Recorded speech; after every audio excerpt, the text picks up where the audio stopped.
6 सीटों की मांग की, क्या खराब किया? 5 तो हमारे एमएलए थे, एक एक्स्ट्रा मांगा, आइए साथ में लड़ेंगे ताकि सेकुलर वोटों का विभाजन ना हो। साथ में तो आप चिल्लाएंगे, पप्पा पप्पा मेरी चॉकलेट छीन ली, मम्मी मम्मी मेरा दूध का गिलास छीन लिया है लोगों ने आके। तो ये सब बोल बचनबाजी ना हो, बाद में रोना गाना ना हो। कहीं मैंने इंटरव्यू के अंदर देखा तेजस्वी का, उसको किसी ने सवाल किया आप ओवैसी जी को क्यों नहीं ले रहे, तो उन्होंने कहा मुझे तेलंगाना में देंगे क्या? तेलंगाना में तो कांग्रेस की सरकार है, आप राहुल गांधी को बोलो हमको वहां पे हिस्सा दो, ले लो सारे यादवों के वोट, किसने रोका है आपको? क्योंकि फिर आप ये रोना गाना नहीं, चॉकलेट छीन गई, दूध की बोतल नहीं, मम्मी मैं सीएम नहीं बन सका, ओवैसी साहब ने ना।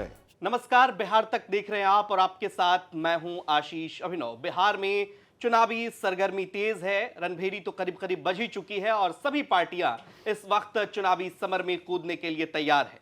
सीमांचल के क्षेत्र में इस बार सबकी नजर असदुद्दीन ओवैसी की पार्टी एआईएम पर है और इस बार पार्टी क्या कुछ करने जा रही है बिहार में गठबंधन को लेकर, तो कई बार बातचीत का दौर शुरू भी हुआ, लेकिन बातचीत के अलग अलग अंदाज भी सामने आए, बातचीत बन नहीं पाई। आज उन्हीं सवालों का जवाब देने के लिए एक चर्चित चेहरा जो टीवी डिबेट में जिन्हें आप अक्सर देखते हैं, और इनका एक और परिचय है, चूंकि विधायक भी रह चुके हैं और साथ ही साथ आपको यह भी बता दें कि सलमान खान के पूर्व वकील भी रह चुके हैं, लेकिन इस वक्त पार्टी का मजबूती से पक्ष रखते हैं। हम बारिश पठान साहब का स्वागत करते हैं बिहार तक। शुक्रिया साहब, बहुत बहुत। कैसे हैं आप? मैं बहुत अच्छा हूँ, आप कैसे आशीष साहब? मैं भी बढ़िया। और बिहार चुनाव की तैयारी कैसी चल रही है? गठबंधन पर तो बात नहीं बनी है महागठबंधन में। ये बहुत जोरदार तैयारी चल रही है आशीष साहब। अभी हम गए थे, असद साहब और हम लोग सब, हमने सीमांचल न्याय यात्रा, इंसाफ का कारवां निकाला वहाँ पर 24, 25, 26, 27। यकीन मानिए इतनी पब्लिक, इतना मोहब्बत, इतनी दुआओं से जो हमको नवाजा गया वहाँ, वो देखने लायक था। तो हम यही कहते थे ना कि ये तो इनकी तो सिर्फ रैली निकली थी और असद ओवैसी साहब ने तो पूरी सुनामी निकाल दी वहाँ। नहीं, सुनामी तो आपने पिछली दफा भी जो आपका प्रदर्शन रहा और बहुत अच्छा प्रदर्शन रहा, आप 5 विधायक आपके जीते, लेकिन 4 आरजेडी ने अपने पाले में कर लिया। लेकिन ये कैसी मोहब्बत है आपकी? एक तरफा मोहब्बत आरजेडी से आप क्यों दर्शा रहे हैं, दिखा रहे हैं? फिर भी आप गठबंधन को तैयार थे उनसे। देखिए, आपकी बात बिल्कुल सही है। पिछली मर्तबा जब चुनाव लड़े तो हमने 19 सीटों पे चुनाव लड़ा था, जिसमें से 5 जीते थे। अब 4 जो जीते थे उन्होंने सीमांचल की आवाम की पीठ में खंजर भोंक दिया और कुछ चुनिंदा रुपयों के लिए अपने ईमान ज़मीर का सौदा कर दिया और आरजेडी वालों ने उनको खरीद लिया। अब उसका जवाब तो सीमांचल की आवाम उनको देगी, उनको दुनिया आखिरत दोनों में जवाब देना पड़ेगा, क्योंकि किसी के साथ अपने विश्वासघात किया। फिर भी हमने हमारे दिल पे पत्थर रखकर आरजेडी वालों को कहा कि आइए साथ में चुनाव लड़ेंगे, और ताकि सेकुलर वोटों का विभाजन ना हो और बीजेपी एनडीए को फिर से रोकना है सत्ता में आने से। हमने प्रस्ताव दिया तो उन्होंने कहा नहीं मिला। फिर हमारी पार्टी के प्रेसिडेंट अख्तर ईमान साहब, आदिल हसन सब गए पटना में, तेजस्वी के घर के बाहर धरना वो किया, उनको निवेदन दिया, ढोल बाजा ताशा लेकर गए और बताया तेजस्वी अपने कानों को खोल, नहीं तो तेरा खुल जाएगा MY समीकरण का झूठा पोल। हर चीज उनको बताई, मगर फिर भी उनके कानों में जू नहीं रहेंगी। अब एक जगह मैंने सुना, थोड़ा सा इंटरप्ट करना चाहूंगा बीच में, क्या गठबंधन को लेकर के जो तरीका आपने इख्तियार किया, जो रुख आपने इख्तियार किया, ढोल नगाड़े के साथ चले गए, बाजा बजा रहे हैं वहां पर जाकर के, लोगों ने कहा कि बैठ करके बातचीत कर सकते थे। मैंने ही तेजस्वी जी से सवाल पूछा था जब बिहार तक बैठक में वो आए थे, तो उन्होंने कहा ऑफिशियली कुछ नहीं अभी इस पर बात हुई। ओवैसी साहब ने बाद में जवाब भी दिया कि पहले हमने लालू प्रसाद यादव को खत लिखा, फिर तेजस्वी यादव को खत लिखा। टेबल टॉक करने की कोशिश नहीं की गई आपकी तरफ? पूरी बात है, अगर हमने लालू प्रसाद यादव को लेटर लिखा तो पिता है ना तेजस्वी के। अगर मेरे पिता को अगर कोई लेटर लिखेगा तो मुझे तो पता है पिता मुझे जो बोलेगा वो करना है। तो तेजस्वी ने कहा कि नहीं, मुझे नहीं मिला, तो इसलिए तेजस्वी के कानों तक बात पहुंचाया जाके, ढोल बाजे से सुनेंगे ना। उनको निवेदन दिया कि ठीक है आइए हमसे गठबंधन करिए। 6 सीटों की मांग की, क्या खराब किया? 5 तो हमारे एमएलए थे, एक एक्स्ट्रा मांगा, आइए साथ में लड़ेंगे ताकि सेकुलर वोटों का विभाजन ना हो। मगर अब उनका क्या, मतलब आपने सिर्फ 6 सीटों की डिमांड की थी, जो 5 आपके जीते हुए थे। दिल पे पत्थर रख के हमने कहा, हमारा दिल घायल था कि हमारे 4 लोगों को आपने खरीद लिया। फिर भी हमने कहा नहीं, बीजेपी एनडीए को रोकना है। साथ में तो आप चिल्लाएंगे, पप्पा पप्पा मेरी चॉकलेट छीन ली, मम्मी मम्मी मेरा दूध का गिलास छीन लिया है लोगों ने आके। तो ये सब बोल बचनबाजी ना हो, बाद में रोना गाना ना हो। ठीक है साथ में लड़िए, मगर नहीं मानते। कहीं मैंने इंटरव्यू के अंदर देखा तेजस्वी का, उसको किसी ने सवाल किया आप ओवैसी जी को क्यों नहीं ले रहे, तो उन्होंने कहा मुझे तेलंगाना में देंगे क्या? तो मैं उनको जवाब देना चाहता हूं, तेजस्वी जी, आप और राहुल गांधी तो राम लक्ष्मण वो करण अर्जुन बन के घूम रहे हैं पूरे बिहार में एक साथ, हम निवाला हम दोस्त।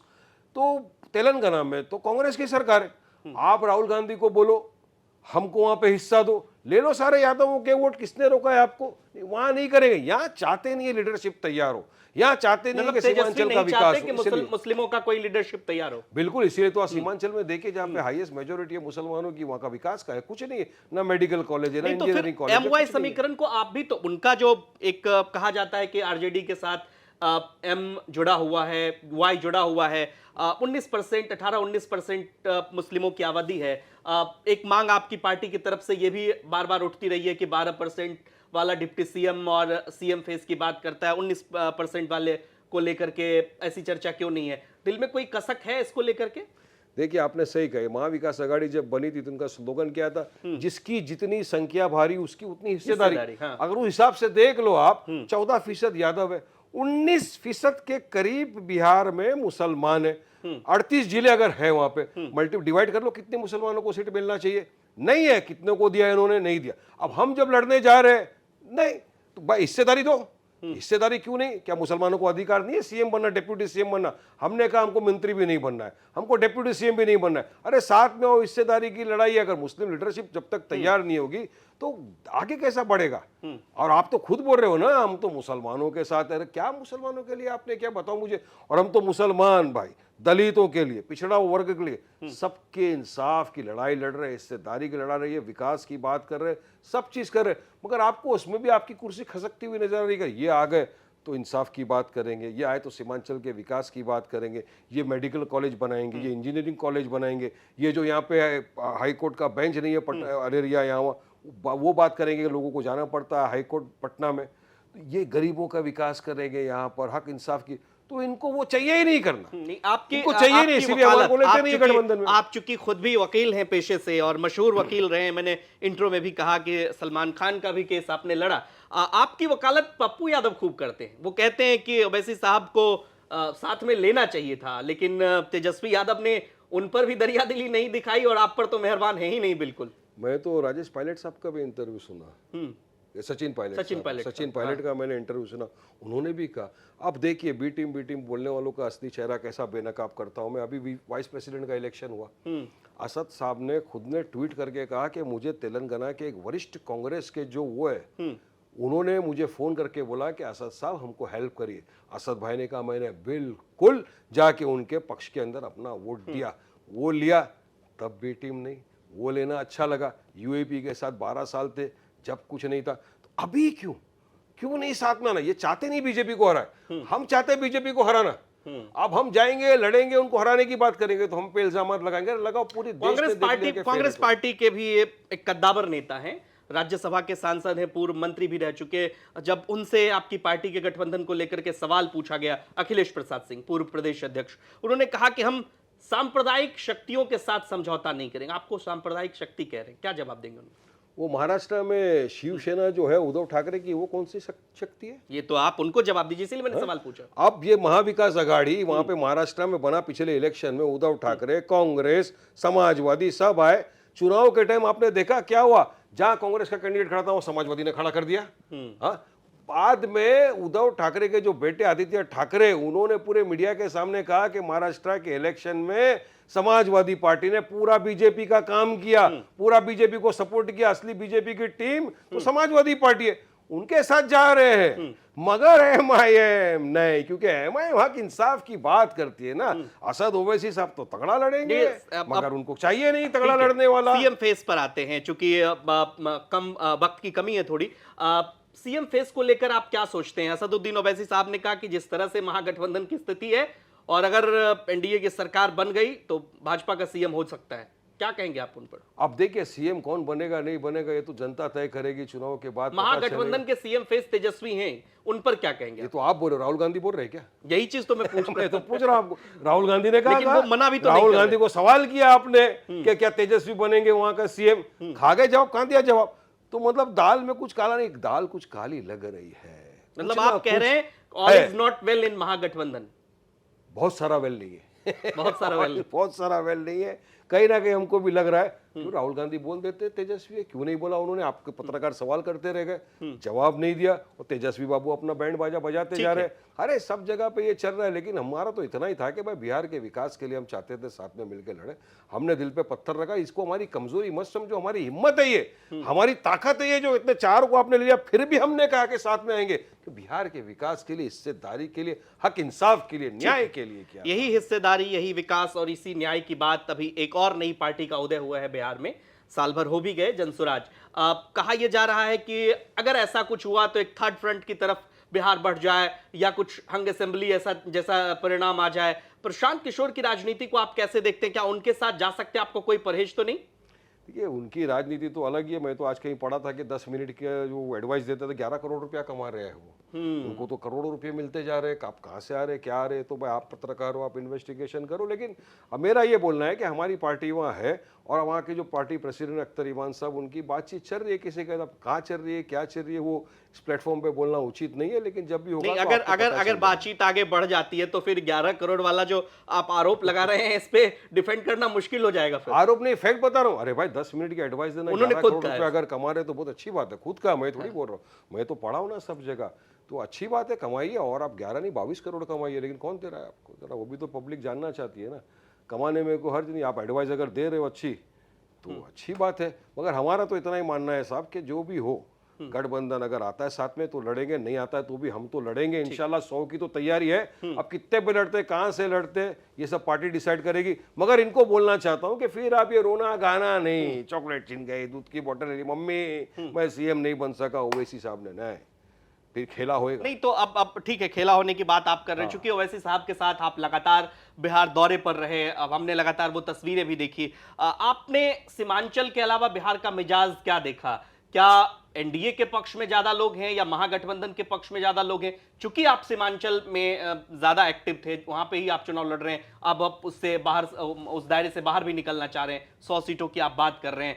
अगर आपसे पूछा जाए किसका पलड़ा भारी, एनडीए वर्सेस इंडिया में, क्या देखिए कहेंगे? मुझे आप पूछेंगे तो मैं तो जो न्याय यात्रा में जाके आया, शामिल हुआ था, जो सीमांचल न्याय यात्रा, ये देखकर इतना तो समझ में आ रहा है कि सीमांचल में तो मजलिस इत्तेहादुल मुस्लिमीन का पलड़ा फिलहाल बहुत भारी है। भारी नहीं, बहुत भारी है। और इंशाल्लाह हम आगे भी जाएंगे, अभी भी हम जा रहे हैं ना, दरभंगा भी जाएंगे, गया भी जाएंगे, मुख्तलिफ बिहार के इलाकों में जाएंगे असद भाई हम साथ में, और इंशाल्लाह लड़ेंगे चुनाव सब तरफ। ठीक है, पूरी एक तरह। हाइपोथेटिकल सवाल और बहुत महत्वपूर्ण सवाल, चूंकि पिछली बार भी ये सवाल उठा था, सरकार बनती है तो क्या महागठबंधन का समर्थन करेंगे आप? सरकार बनेगी तब देखेंगे, अभी तो पहले बाहर से तो समर्थन दिया ही था आपने। यूएपी के तो साथ थे ना 12 साल हम तो। अभी भी अगर सरकार ये बनती है, हमारे विधायक जीत के आते अच्छी तादाद के अंदर, तो ये देखो एक चीज तो है, मजलिस इत्तेहादुल मुस्लिमीन किंग मेकर बनेगा, किंग मेकर बनेगा। किंग मेकर बनेगा। बिहार की जनता के दिल में बहुत मोहब्बत है, प्यार है। मतलब हम नहीं बोलते कि हमको चीफ मिनिस्टर बना दो, उप मुख्यमंत्री बना दो, मगर मजलिस इत्तेहादुल मुस्लिमीन के लिए जो लोगों के दिलों में मोहब्बत, प्रेम है, और जो हम देख रहे हैं, उससे एक चीज तय है कि इंशाअल्लाह बिहार में भी किंग मेकर बनेगा। ठीक है, एक और पॉलिटिकल सवाल, चूंकि अभी आप लगातार देख रहे हैं बिहार को, जैसा कि मैंने पहले भी कहा, बतौर मुख्यमंत्री नीतीश कुमार का करीब करीब 20 साल का कार्यकाल रहा, जीतन राम मांझी के कार्यकाल को हटा दिया जाए, कैसे देखते हैं आप उसे? देखिए वो तो उनके ऊपर तो गाना बन गया ना, गली गली घूमे, गली गली घूमे, भौरा बेईमान, कभी इस डाल पे कभी इस डाल पे। अब उनके बारे में तो क्या जितना बोलो कम है। इतने सालों से बिहार के अंदर ये लोग रहे, राज किया, तो बिहार डेवलप क्यों नहीं हुआ? हम तो नहीं थे ना, तो क्यों अपने सर पे नहीं लेते कि हाँ भाई हम फेल हो गए, डेवलप नहीं कर सके, विकास नहीं कर सके। और नीतीश बाबू है, उनको पता है, मोदी जी को भी, ये कैसे कभी भी डाली चेंज हो सकती है। तो अब उनकी सियासत है, वो जाने, हम तो हमारे हिसाब से घुस रहे हैं वहाँ पे, और हमको पता है कि किस तरह से लड़ना। एक आखिरी सवाल, चूंकि आपके रिश्ते बाबा सिद्दीकी से, चूंकि आपने बहुत बार इसका जिक्र किया, बेहतर रहे, और बिहार की धरती से वो भी बिलोंग करते थे, गोपालगंज से। मैं चाहूंगा जरा उस पर आप टिप्पणी करिए। उनकी हत्या हो जाती है, वो अब इस दुनिया में तो नहीं है, लेकिन कैसे रिश्ते थे आपके उनके साथ? देखिए बाबा सिद्दीकी मेरे एक बहुत ही करीबी दोस्त थे, तकरीबन हमारा 35 साल से एक रिश्ता था, मेरे बड़े भाई की तरह थे। भले ही वो दूसरी पार्टी के अंदर थे, कांग्रेस में थे, मैं एमआईएम में था, मगर हर बार जब भी हम मिलते थे कॉर्डियल एनवायरनमेंट में मस्ती मजाक, अच्छी रीत से बात करना, और हमारा जो फ्रेंड सर्कल का ग्रुप था, चाहे ये फिल्म स्टार हो या बिजनेस, वो सब एक कॉमन सब ग्रुप थे। और उनकी हत्या होना बहुत ही दुखद है। अभी देखिए 8 दिन बाद उनको तकरीबन 1 साल हो जाएगा। तो क्योंकि हत्या के 2 दिन पहले हमारी तो मुलाकात हुई थी उनसे, और ये एक सडन शॉक लगा हमको कि वो सबके काम में आने वाला आदमी, सबकी मदद करने वाला आदमी को इस तरह से मार दिया मुंबई की सड़कों के ऊपर। तो बहुत शौक लगा है हमको, और अब तो दुआ करेंगे अल्लाह उनको जन्नत नसीब करे। और लेकिन जस्टिस की बात होती है, आपको नहीं लगता कि तहकीकात अच्छे से होनी चाहिए, उनको जस्टिस मिलना चाहिए? बिल्कुल होना चाहिए तहकीकात। अभी उनके जो बेटे हैं एमएलए जो थे जीशान सिद्दीकी, उन्होंने भी एक बयान दिया था, पुलिस कमिश्नर को मिल गया है, कहा कि सर जो एक्चुअल लोग इन्वॉल्व है उनका हमको अरेस्ट करिए, उनका नाम बताइए। तो पुलिस के साथ उनकी बातचीत चल रही है, इंक्वायरी हो रही है। हम तो चाहेंगे कि जो भी जिसने भी बाबा सिद्दीकी को मारा है उसके खिलाफ सख्त कानूनी कार्रवाई हो, और उसको सख्त से सख्त सजा मिलना ही चाहिए। चलिए, बहुत बहुत शुक्रिया बारिश पठान साहब, आप यहाँ आए और बिहार की राजनीति से जुड़े मौजूद सवाल पर जवाब दिया। और आपकी पार्टी इस बार चुनाव लड़ने जा रही है, आपको बहुत सारी शुभकामनाएं भी। और तमाम दर्शकों से भी अपील है कि आपको ये इंटरव्यू कैसा लगा, कमेंट बॉक्स में अपनी राय हमें जरूर दीजिए। और बिहार की तमाम खबरों के लिए आप देखते रहिए बिहार तक। नमस्कार।